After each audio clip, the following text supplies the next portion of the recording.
VOA 60-তে স্বাগত জানাচ্ছি আমি তাহিরা কিবরিয়া। সংক্ষেপে আমেরিকার কিছু খবর। ডোনাল্ড ট্রাম্প বৃহস্পতিবার রিপাবলিকান ন্যাশনাল কনভেনশনে প্রেসিডেন্ট পদপ্রার্থীর মনোনয়ন গ্রহণ করেন। 90 মিনিটেরও বেশি দীর্ঘ কনভেনশন ভাষণে ট্রাম্প তার প্রাণনাশের চেষ্টার বিস্তারিত বর্ণনা দেন এবং তার রাজনৈতিক কর্মকাণ্ডের রূপরেখা তুলে ধরেন। যুক্তরাষ্ট্রের ইতিহাসের সবচেয়ে বড় অবৈধ অভিবাসী বহিষ্কার অভিযান চালানো হবে বলে তিনি প্রতিশ্রুতি দেন। বিশ্বব্যাপী সাইবার বিভ্রাটের কারণে আমেরিকান এয়ারলাইন্স, ডেল্টা এয়ারলাইন্স এবং ইউনাইটেড এয়ারলাইন্স সহ প্রধান আমেরিকান এয়ারলাইন্সগুলো শুক্রবার বিমান চলাচল স্থগিত করে দেয়।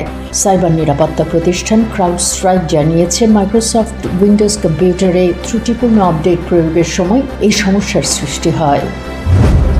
জাতিসংঘে নিযুক্ত যুক্তরাষ্ট্রের রাষ্ট্রদূত লিন্ডা থমাস গ্রিনফিল্ড বৃহস্পতিবার বলেছেন, সুদানি যুদ্ধে ক্ষতিগ্রস্ত লক্ষ লক্ষ বেসামরিক নাগরিকের সহায়তায় যুক্তরাষ্ট্র অতিরিক্ত $203 মিলিয়ন সাহায্যের প্রতিশ্রুতি দিচ্ছে।